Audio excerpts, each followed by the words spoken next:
Cleopatra VII is an Egyptian queen who ruled Egypt as a last descendant of her Macedonian Greek family from 51 till 30 BC.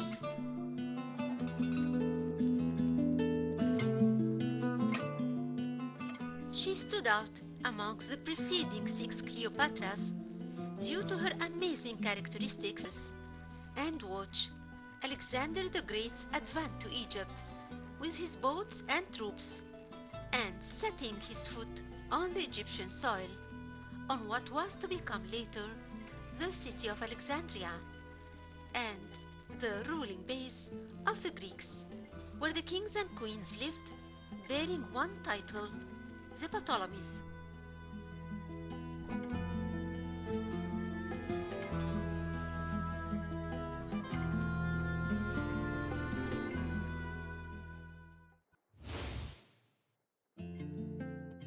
After the defeat of the king of Persia in Assos in 333 BC, and to protect himself from the danger of the powerful Persian fleet in the Mediterranean, Alexander the Great initiated the invasion of all the marine ports in Syria and Palestine, then invaded Egypt, which fell without a fight when Mazazes, the Persian wali, surrendered Memphis fortress with its garrison and safe.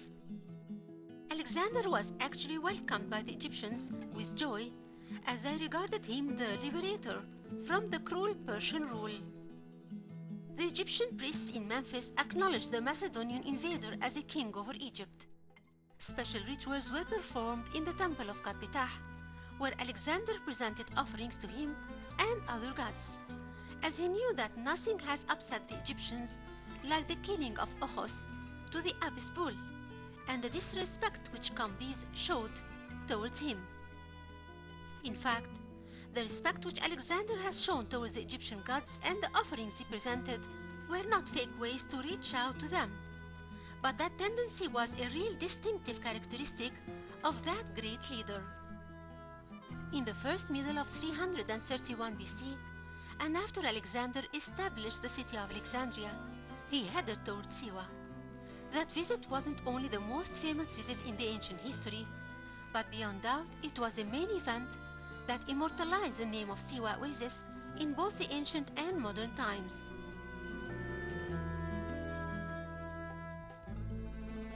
Since the 8th century BC, and even before that, Egypt was well known for the Greeks, as many of the writers wrote in the 6th and 5th and 4th centuries about Egypt, and many of their celebrities who founded the principles of the Greek civilization bragged about teaching their students in Greece what was taught to them by the Egyptian priests.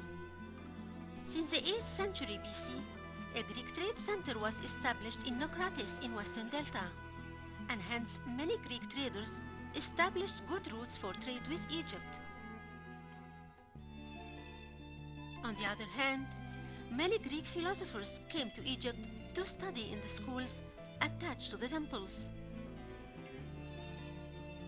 Amongst them was Solon the Athenian, and Lindos, and Kippelos, and Thales, and Miletus, and the famous Pythagoras and Platon, who stayed in Egypt for a long time, and later worked on spreading the famosity of the Egyptian wisdom. By these communications, it became settled in the minds of the Greeks that Egypt is a cradle of philosophy and sophism, and music, and sculpture and arts in general. In the same time, Ammon's temples spread in the Greek cities, and in Athens they celebrated the opening of a temple consecrated to Ammon in 333 BC, which was less than 2 years of the visit of Alexander to the temple oracle of Siwa. The first Greek king who recognized the importance of winning the Egyptians by paying his utmost respect to their religions and even contributing in adding religious shrines to their temples was Alexander the Great himself. He realized the importance of one of the most powerful temples in Egypt, which is Luxor Temple, and relieved his figure on its walls, dressed as an Egyptian pharaoh, and presenting offerings to the god of the temple Ammon in all his figures and his family. This act of intelligence and probable belief in religion was copied and repeated, but in a larger scale, by almost all the members of the Ptolemaic ruling family of Egypt. Later, Alexander was followed by his stepbrother Philip Arrhidaeus, who built a sanctuary in Karnak temple.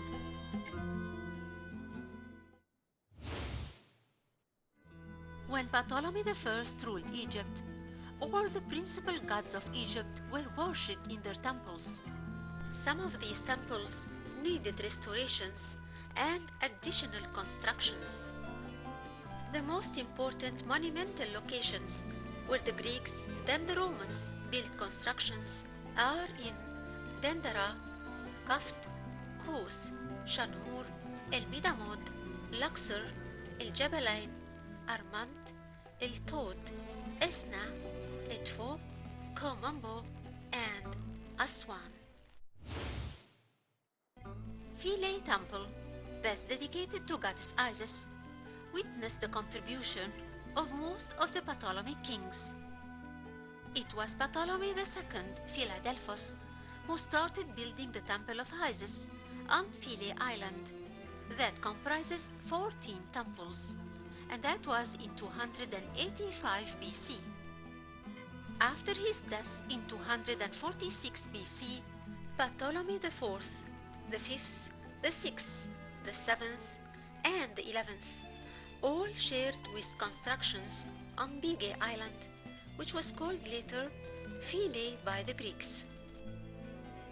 Edfu Temple is the most complete and most beautiful Egyptian temple, still having almost all its constructional elements and full of an enormous number of scenes and texts executed with a distinguished artistic style.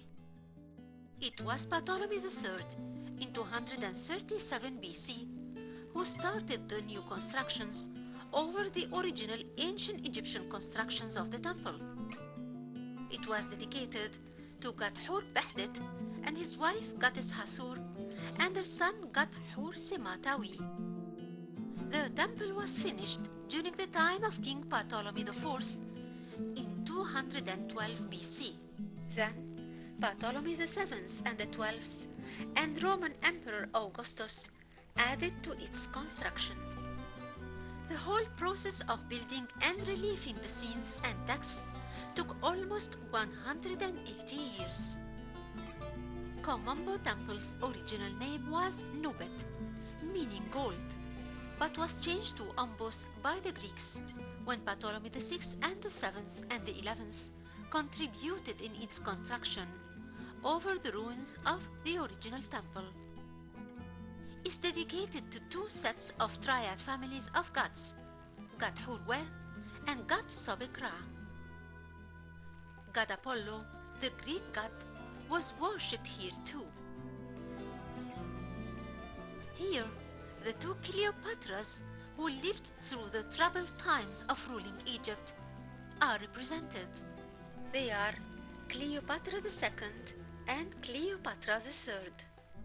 Here, the Greek-Roman art is represented at its finest level when we see the details of the female and male bodies popping out and magnified, unlike the traditional ancient Egyptian art, but with similar features to the Egyptians.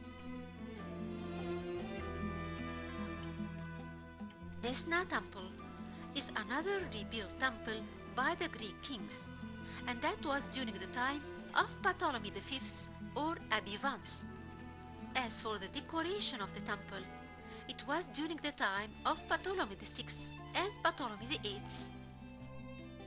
The temple was finished after 4 centuries during the era of the Roman Emperor Decius by the middle of the 3rd century. The gods worshipped here are god Khinu, goddess Nebu, and Nit, and Menhit, and god Shu, and goddess Tefnut, and the child god Heka.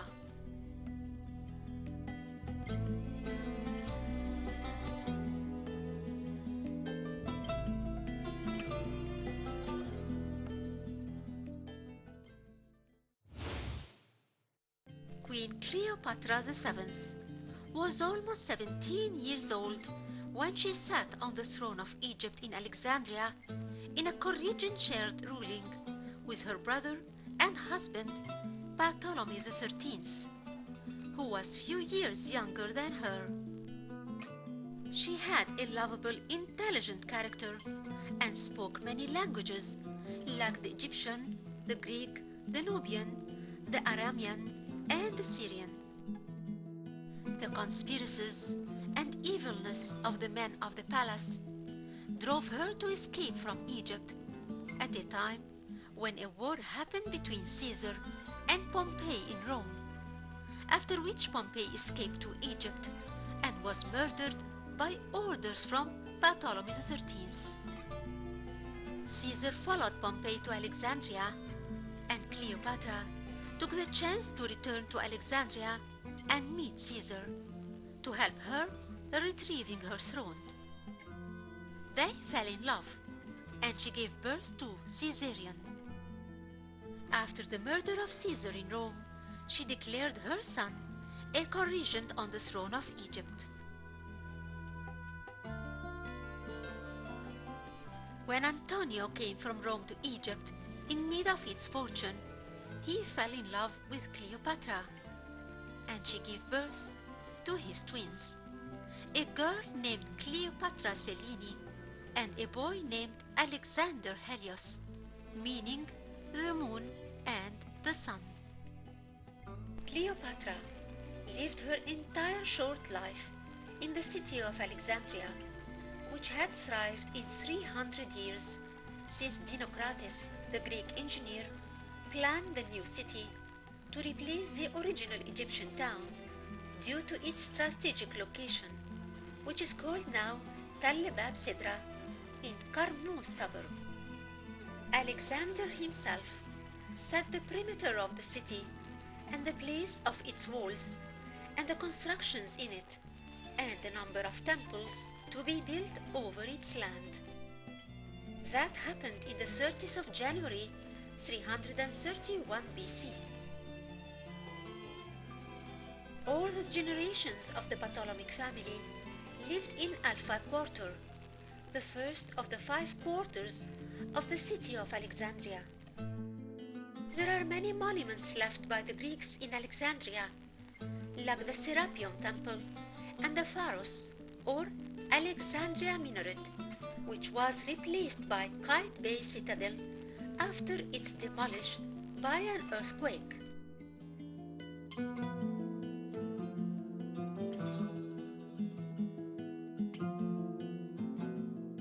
Alexandria Library used to comprise 700,000 rare manuscripts and was the beam of sciences to the ancient world. It was built by Ptolemy I, but in 270 AD, Aurelian, the Roman emperor, ordered the destruction of the royal suburb, of which the library was a part. Thus, it was burnt too. Scientists moved to the smaller library in the Serapeum Temple. The tomb of Alexander the Great was situated in the royal cemetery and was visited by historians like Strabon and was called Sima, meaning the body. It seems that it was a visited shrine throughout the whole Greek-Roman period, but now its location is lost. The year 32 BC was a doomsday for the Ptolemaic dynasty, for it was the year of the war between Octavius and Antonius, fighting the Battle of Actium. In the battle, Octavius from Rome won, and Antonius retreated to Egypt, then killed himself after hearing falsely that Cleopatra committed suicide. Cleopatra naturally understood the importance of staying alive over the throne of Egypt, which she didn't intend to give up easily. But the wind blew through the opposite direction as Octavius entered Alexandria victoriously. He spared her life, but murdered her son Caesarion.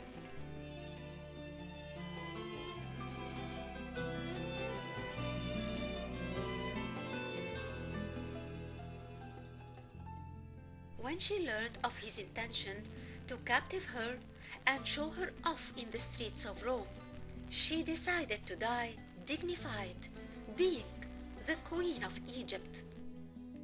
She visited the tomb of her beloved Antonius, then ordered a cobra to be brought to her. There, in her palace, she laid with a cobra on her chest and started the journey to her final destiny.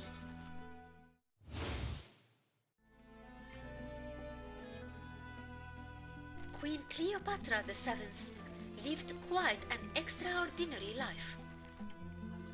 It was her destiny to be challenged continuously by fate, starting from the time she married her younger brother, as a royal tradition, to keep the throne within the family, until the time Pompey sought refuge in Egypt, and was followed by Caesar, which led to the war between Ptolemy XIII and Caesar in 48 BC, and the final occupation of the Romans to Egypt.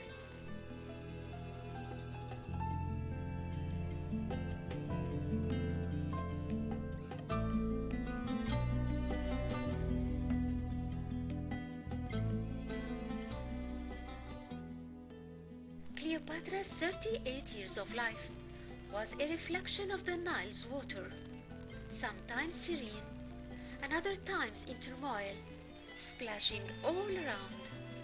But drowning was not an option for her. It's only fair to say that Cleopatra VII stood alone with courage and pride against all the difficult challenges of her life, and thus she truly deserves to be called Cleopatra, the iconic Queen of Egypt.